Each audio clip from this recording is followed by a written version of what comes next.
All right, folks, the economist Wendell Ivey warns that Jamaica's reported historic 3.3% unemployment rate masks a crisis of underemployment and a generation of disengaged youth, which potentially threatens sustainable growth. He joins us now to discuss. Morning, sir. Welcome to Smile. How are you? Good morning. I'm doing well. Let me start there. What's the difference between unemployment and underemployment? What's the difference? So unemployment is basically when you don't have a job. Right. Right. Underemployment now is when the definition of underemployment is you are working less than 35 hours, you are available for more work, and you're seeking work. So that's the difference between the two. So you are working, you're just not working enough. That's my word. Exactly. Formal structure. What is the best practice standards? A 40-hour work week? Well, when you look at Jamaica's data, most people work 40 hours on a 40 hours work. That's standard. Yeah, that's a standard 40-hour work. But based on the economy, you have people who work up to at 60 hours. Oh, yes. Yes. So baseline, we're saying baseline is 40. Yeah, baseline is 40. And you're saying that the underemployed work up to 35. Yeah, 35 and under. Yes, that's correct. Okay.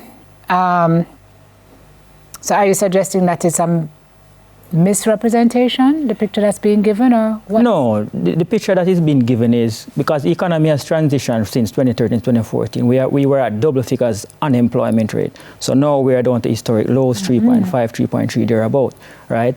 So when you look at it, the economy has transitioned, and that has been buttressed by the business process outsourcing, which filters into real estate and other business services. So if you look under business, real estate and other business service, you will see that that industry is one of the largest industry in terms of labor at the present moment now.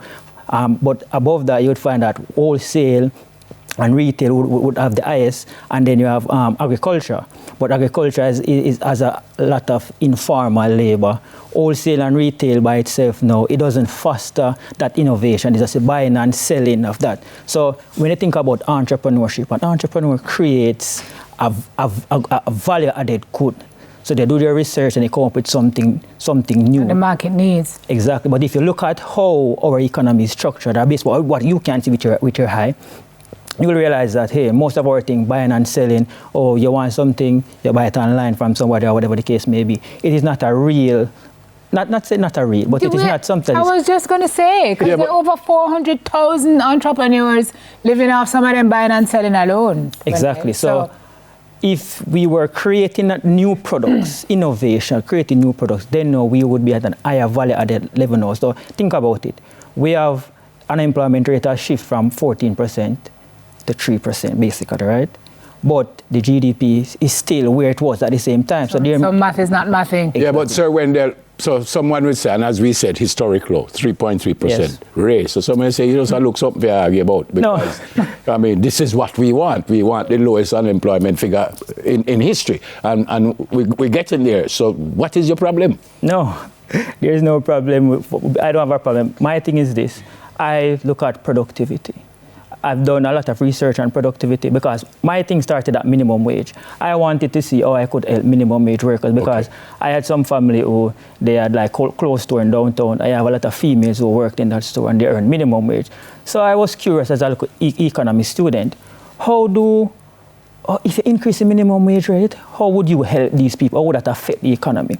And my research over time showed me that to help not only those minimum wage persons, but even people on middle income and higher income, you have to increase productivity, right? So that is why when you look now, if you look at underemployment, people want more work, more time, and that is one of the reasons why you find that many people actually migrate or they go on a hustle because there's not enough income.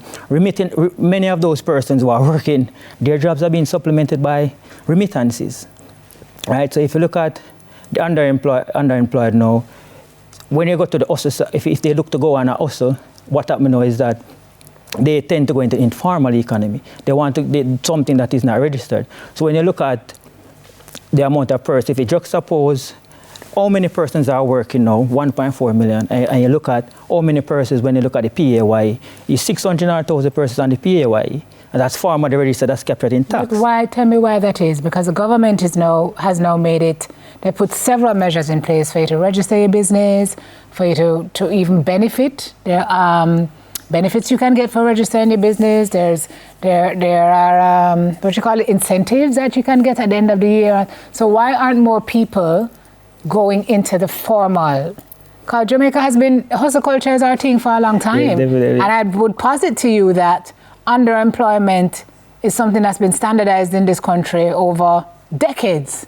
I mean, if you extrapolate and dig and drill down in those numbers, even when it was double digits, what if them people are underemployed? Because that's our culture, no? Exactly. So that is the reason why now I'm saying when you look at the 3.3, you need to get a lot of those people in the formal sector, because think about it from this way. Because I think about development, right? So if you look at the people who are underemployed, if they move and go into the informal sector, then, for example, if you look at pensions, because you have to look at over time horizon. So if you look at pensions now, currently only about 12% of those who are working are in an active pension plan. So if we find that more people are going in an informal direction, then what happens in the next 20, 30 years? Mm-hmm. Many of those persons, we don't know what will happen with migration in terms of remittances, and not all persons will have families abroad that can actually support them. Fix it. As in, how do you? Tell so I'm thinking. Scared a young man. To fix it now, I'm thinking if you look at skills, so skills is an important component. But if you look at people who are actually working now, only like 17% have college degrees who are working. Most 17. Okay. Over half of persons who are working, they just finish high school certification. So you need to really bring that up the value chain, and also they need to develop some form of industry sector skills council or industry councils. Here, what would that mean? That this would be like industry led by the private sector. And the private sector, because they know the skills that they want. A lot of time you have the discussion where they say that, hey, we can't find this skill, we can't find that. So it would be led by them. They would determine the skills that they need, and they would connect with the educational providers, and educational providers would then develop the courses. Now we have it the other way around, where the educational providers provide the courses and students just go and do and get the education or certification, and then when they go on the job now, employers say, okay, then they are not ready for the job. But Wendell, let me ask you, how relevant in 2025 is a university degree? No, it's not. University degree is still relevant, because you have it is relevant, but also you have other courses that can be done to supplement that. So we're not trying to give the notion that, I mean, we encourage university 17%, great. But in this dispensation where we are now, people, if you have the right certification, you're good to go. Yeah, man, the certification is good. Equivalent. Most of those certifications are equivalent, and some courses are even better than some courses that you do. That's what I want to drive home. Yes, that's indeed correct, and that supplements or complements the degree. I'm just talking about the level there. So suppose I tell you that there are people watching now who are in the informal sector who have no desire to enter the formal sector because they don't want to pay no GCT, they don't want to pay no this, they don't, right? Yeah. So they're good where they are. So how do we get those people? What's the encouragement? What can you do to get that person to say, you know, so I'm going to register? I think it requires more efficiency, because I've seen where many persons say, okay, they want to register this or they want to do this, but when they go to the government agencies to do business, to call the phone or whatever the case may be, that is actually what is actually keeping them out. It takes too much effort and energy, not effort, but it takes too much energy to do the right thing. That's what most persons are. I've seen some commentary based on what they are saying in that regard. Okay, but I'm going to push back and say that there are many mechanisms that have been put in place to make it easier to do business. Yes, and some people are still not interested because it's going to eat into your profit if you can't take home everything that you make. So they're not interested in regularizing. And that is why it is important to make a bigger cake than try to eat all of a small cake. And that is where I said the efficiency and the productivity comes in. But once that comes in, now, before you were making $100 and you're paying 50% in expenses and you go home with $50. Now, with your resources that you have, you can make a bigger cake. You're going home with $1,000 now versus what you usually go. You have to make the case to them as to how they can do that and why it's important. I think this is attributed to you. Until the economy can generate stable, formal and productive employment that matches the skills and availability of its people, the celebrated 3.3% unemployment rate will remain a surface-level victory. obscuring the deeper vulnerabilities within the Jamaican labor market. Are you with that, brother?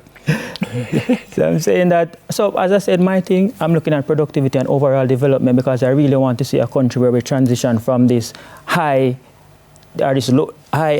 employment, low output. We want. But you're kind of saying the 3.3, and this is my word, is kind of a facade. Like it kind of make we feel say, yeah, man, we're doing well. But you are suggesting, well, maybe we're not doing so well. No, we are doing well when it comes down to that. But I'm also showing that apart from seeing this, look underneath what is actually taking place. So that because this is important for development. 3.3 with many people who can't get enough hours to work to actually feed their family. When I speak to those persons, you will get a different story. So it's a facade. Well, for some. Yeah. It's interesting. Depends on your, remember, it's interesting. that's what I said. Because perspective depends on where you're standing. You have different demographics and many people. When for example, when there is low unemployment, you will have persons who are saying, hey, that's not benefit them. When the economy grows, you see people say that's not benefit them based on their different. I feel it. Yeah. It's an interesting